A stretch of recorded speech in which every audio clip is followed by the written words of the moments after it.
بسم اللہ الرحمن الرحیم۔ اسلام از پیس کی اس ویڈیو میں ہم آپ کو بتانے جا رہے ہیں کہ ہمیں نماز تراویح میں قرأت کس طرح کرنی چاہیے۔ بات حافظ کرام اور قاری حضرات اتنی تیزی کے ساتھ قرأت کرتے ہیں کہ ان کی قرأت کرنے کی سمجھ مقتدیوں کو نہیں آتی کہ وہ کیا پڑھ رہے ہیں۔ اس کے برعکس اللہ تعالیٰ نے قرآن مجید میں ارشاد فرمایا کہ ہم نے اس کتاب کو جدا جدا کر کے اس لیے اتارا تاکہ تم اسے لوگوں پر ٹھہر ٹھہر کر پڑھو۔ چلے آئیے دیکھتے ہیں آج کی اس ویڈیو میں کہ ہمیں قرأت کس طرح کرنی چاہیے۔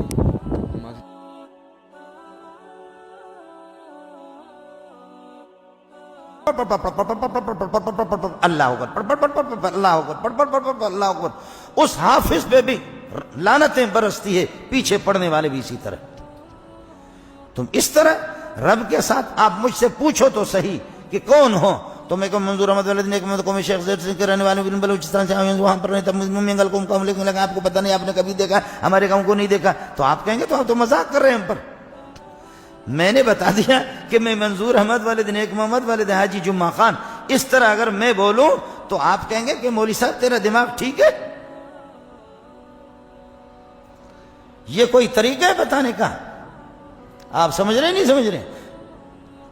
آپ کو کچھ سمجھ میں آ گیا کہ میں نے کیا کہا؟ منظور احمد والد نیک محمد والد حاجی جمعہ خان کو میں شیخ سنگ رہنے والے خدا رقم وہاں پر مستقل رہتا ہوں، لیکن کبھی آپ نے نہیں دیکھا، ہمارے گاؤں کو نہیں نکالتا۔ اللہ اکبر۔ آپ کو مسئلہ سمجھ میں آ گیا کہ میں نے کتنی خبریں سنائیں، مینگل قوم کی تاریخ آپ کو بتا دی، لیکن آپ کو معلوم نہیں ہے یہ مذاق ہے ظالم قسم کے۔ بعض بوڑھے اور تلاش کرتے، یہ ہمارے بلوچ لوگ اور پٹھان لوگ کہتے واجہ حافظ نے F16 ہے، وجہ حافظ صاحب نے اشرا حافظ گشک نبی، اس کو حافظ نہ کہو، یہ مزن F16 ہے۔ وہ بھی بغیرت ہے اور پیچھے پڑھنے والے بھی بدبخت ہیں، وہ بھی پرلے درجے کا، پتہ نہیں اس نے کس مدرسے میں پڑھا، اس کے اساتذہ کیسے منحوس ہوں گے، وہ کس بغیرت کاری نے اس کو پڑھایا۔ اتنا قرآن کے ساتھ مذاق، تو نہ پڑھو نا، ضرورت کیا ہے؟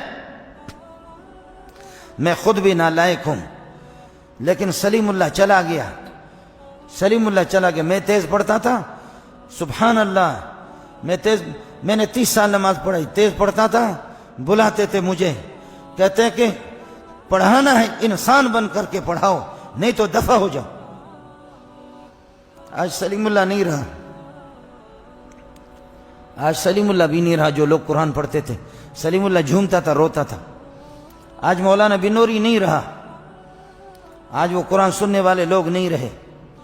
آج محمد صلی اللہ علیہ وسلم اور ابو بکر بھی نہیں رہے جو ٹھہر ٹھہر کر کے قرآن پڑھتے تھے، تو میرا نبی بھی روتا تھا صلی اللہ علیہ وسلم۔ آپ کے آنسو بھی آتے تھے جو شاگرد ٹھہر ٹھہر کر کے جو آپ کو قرآن سناتے تھے۔ میرے نبی مبارک آنکھوں سے موتیوں کی طرح اس طریقے پر آنسو آ رہے ہیں۔ اس قسم کا حافظ نہیں، دفع کر دو اس کو۔ بالکل یہ مذاق ہے، بالکل یہ مذاق ہے۔ فرمایا جعل اللہ صیامہ فریضۃ، اللہ نے اس کے روزوں کو فرض قرار دیا ہے، فرض فرض، اور فرض قرض مرض کبھی بھی نہیں چھوڑو ان کو۔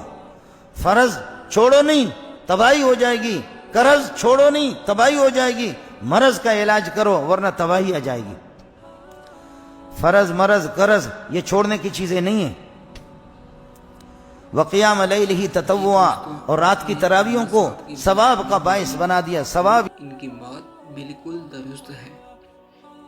یہ ضروری نہیں کہ ہم نماز تراویح میں 1 سپارہ یا 1.5 سپارہ پڑھائیں، ضروری یہ ہے کہ ہم نماز تراویح میں قرأت کو بہت ہی احسن انداز سے پڑھیں۔ اور اس کے متعلق میں آپ کے سامنے ایک حدیث شریف بیان کرنا چاہوں گا کہ حضرت مجاہد رضی اللہ تعالی عنہ سے مروی ہے کہ ان سے 2 آدمیوں کے متعلق پوچھا گیا کہ ان میں سے کون افضل ہے۔ ان میں سے ایک شخص نے ایک رکعت میں سورہ بقرہ اور سورہ آل عمران پڑھی تھی اور دوسرے نے ایک رکعت میں صرف سورہ بقرہ پڑھی، جبکہ ان کی بقیہ نماز یعنی ان کا قیام، رکوع اور سجود سب برابر تھے۔ انہوں نے فرمایا وہ شخص افضل ہے جس نے صرف سورہ بقرہ پڑھی، کیونکہ اس نے اسے ٹھہر ٹھہر کر پڑھا۔ اور اس بات سے ہمیں یہ بھی معلوم ہوا کہ قرآن مجید کی زیادہ تلاوت کرنے والا افضل نہیں، بلکہ افضل وہ ہے جو قرآن مجید کو ٹھہر ٹھہر کر اور سمجھ کے پڑھے کہ میں کیا پڑھ رہا ہوں، اور اگر وہ امامت کرا رہا ہو تو جو اس کے پیچھے مقتدی ہیں ان کو بھی اس بات کی سمجھ آئے کہ امام کیا پڑھ رہا ہے۔ امید ہوگی کہ آپ کو یہ ویڈیو پسند اور ہمارے چینل اسلام از پیس کو ضرور سبسکرائب کریں۔